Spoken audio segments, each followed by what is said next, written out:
महायुतीचा घटक आहेत. आज आढळरावांची आता आपण पाहतोय का तिकीट मिळण्याची शाश्वती नाहीये. तुम्ही सुद्धा इच्छुक आहात आणि तुम्ही महायुतीमध्ये आहात. जरी आढळरावांचं आता चालू असेल तर पुढं तुमचं कसं होईल अशी सुद्धा चर्चा होती. याला तुम्ही काय उत्तर द्याल? माझं मी काय झालं तुम्हाला मी सांगतो.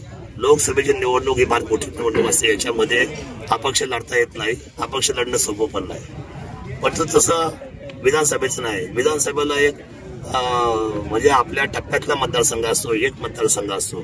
आणि मी आता जुना झालो. मी त्यांना लोकांसाठी नौका राहिलेलो नाही.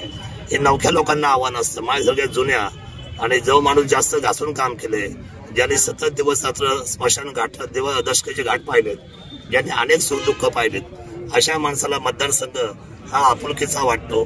माझी सकाळी सुरुवात रोज 7 वाजता होते, रात्री 2 वाजेपर्यंत आम्ही काम करत असतो. त्यामुळे तांत्रिक तिकिटावर काही आपली आमदारकी राहिलेली नाही. आपली आमदारकी ही सर्वसामान्य जनतेची आमदारकी. उद्या निवडून दिलं तर आमदार होईल, नाही निवडून दिलं तर पुन्हा परत तोच दशकिया, तेच घाट, तीच लोक, तीच माणसं, त्याच अडचणी. आम्ही सदैव खुश आहोत. जनतेबरोबर काम करण्यामध्ये एनर्जी मिळते, त्याच्यामध्ये आयुष्यमान वाढतं. लोकांच्या डोक्यावरून आणि त्यांच्या डोळे पुसणं ह्या नैतिकतेने जर काम केलं तर मला असं वाटतं की माणसाच्या मनाला कुठलाही पद्धतीचा लोभ त्या ठिकाणी मनाला स्पर्श करत नाही.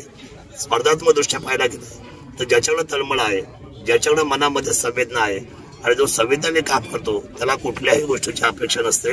निर्विकारपणे आणि कोणत्याही गोष्टीचा आमच्या मनामध्ये तो किंतु परंतु भाव नाही.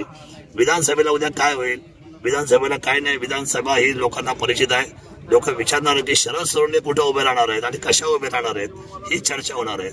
कालच्या सुद्धा 2019च्या पराभवात 288 मध्ये कोण आमदार निवडून आल्याची चर्चा महाराष्ट्राच्या पटलावर झाली नाही.